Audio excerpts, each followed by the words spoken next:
মামলার চক্রবহে অভিষেক বন্দ্যোপাধ্যায়। তৃণমূল সাংসদের বিরুদ্ধে নতুন এফআইআর। পার্টি অফিস ভাঙা নিয়ে হুমকি দেওয়ার অভিযোগে এবার মামলা রুজু।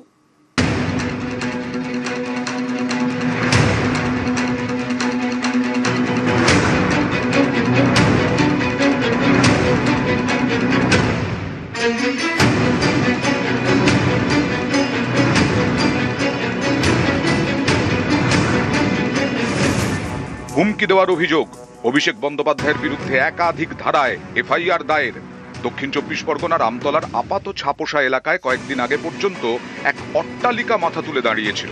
তৃণমূল জামানায় এই অট্টালিকা ছিল ক্ষমতার ভরকেন্দ্র। ডায়মন্ড হারবারের তৃণমূল সাংসদ অভিষেক বন্দ্যোপাধ্যায়ের পার্টি অফিস। 18 জুলাই এই পার্টি অফিসের একাংশ ভেঙে দেয় প্রশাসন। পার্টি অফিস ভাঙার পরে মুখ খোলেন অভিষেক বন্দ্যোপাধ্যায়।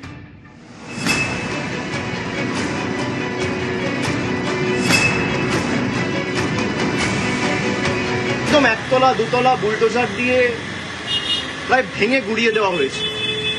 গেরুয়া ভেট্টি মাথায় বেঁধে, গেরুয়া উত্তরীয় পরে, মুখ ঢেকে সেই পার্টি অফিসে ঢুকে তাণ্ডব লীলা চালিয়েছে। প্রত্যেক ক্রিয়া সমান এবং বিপরীত প্রতিক্রিয়া আছে, এটা বিজেপির নেতারা যেন ভুলে না যায়। আর ঈশ্বর সৃষ্টিকর্তা সর্বশক্তিমানের আশীর্বাদে যদি বেঁচে থাকি, ওই যে বললাম, যে আইনের যে ধারায় আপনারা এই অত্যাচারগুলো করেছেন, একই আইনের একই ধারায় 31-এ ফিরিয়ে দেবো, সুদ সমেত। কথা দিয়ে গেলাম। অভিযোগেই বক্তব্যের মাধ্যমে হুমকি দিয়েছেন অভিষেক। এ নিয়ে বৃহস্পতিবার রাতে বিধাননগর পুলিশের কাছে এফআইআর রুজু করেন রাজীব সরকার নামের এক ব্যক্তি। মামলায় একাধিক ধারা যুক্ত করা হয়েছে। 192 নম্বর ধারায় বিভিন্ন সম্প্রদায় বা গোষ্ঠীর মধ্যে বিদ্বেষ ছড়ানো বা উস্কানি দেওয়া। 196 নম্বর ধারায় জাতীয় ঐক্য সংহতির বিরুদ্ধে মন্তব্য। 198 নম্বর ধারায় শৃঙ্খলা নষ্ট করতে পারে এমন মন্তব্য। 351 2 নম্বর ধারায় ভয় দেখানো। 353 1 খ ধারায় গুজব বা বিভ্রান্তিকর তথ্য প্রচার। 353 1 গ ধারায় ভুল তথ্য প্রচার করে আতঙ্ক ছড়ানো। 59 নম্বর ধারায় কাউকে অপরাধ করতে উৎসাহ যোগানো।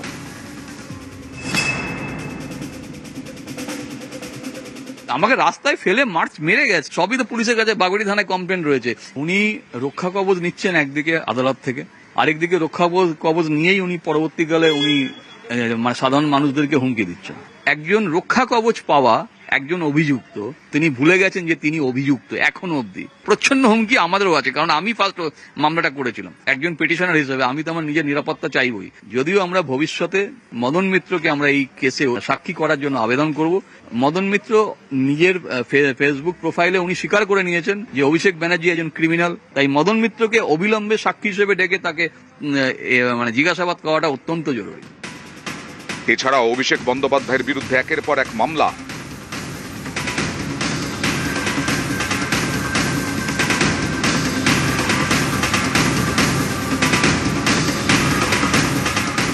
জুন মাসে 2 দিন ভবানী ভবনে অভিষেক বন্দ্যোপাধ্যায়কে ম্যারাথন জিজ্ঞাসাবাদ করে সিআইডি।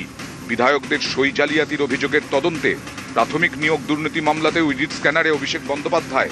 রাজ্য তোলপাড় হয়েছে শিক্ষক নিয়োগ দুর্নীতিকে ঘিরে। যে দুর্নীতিতে নাম জড়িয়েছে তৃণমূলের তাবড় নেতা মন্ত্রীদের, জেলে যেতে হয়েছে প্রাক্তন শিক্ষামন্ত্রীকে।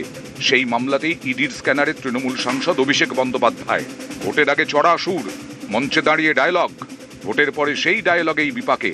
ডিজে মন্তব্যের জেরে অভিষেক বন্দ্যোপাধ্যায়ের নামে মামলা। এই মামলায় কণ্ঠস্বরের নমুনাও দেন অভিষেক। আমফানের ত্রাণ দুর্নীতিতেও নাম জড়িয়েছে ডায়মন্ড হারবারের তৃণমূল সাংসদের। অভিষেক বন্দ্যোপাধ্যায়ের সেবাশ্রয় ক্যাম্প নিয়ে ভুরি ভুরি অভিযোগ। এই সেবাশ্রয় নিয়ে অভিষেক বন্দ্যোপাধ্যায়ের বিরুদ্ধে মামলা দায়ের হয়েছে। মামলার তালিকায় নয়া সংযোজন, পার্টি অফিস ভাঙা নিয়ে হুমকি। অনুপ চক্রবর্তী, নিউজ 18 বাংলা।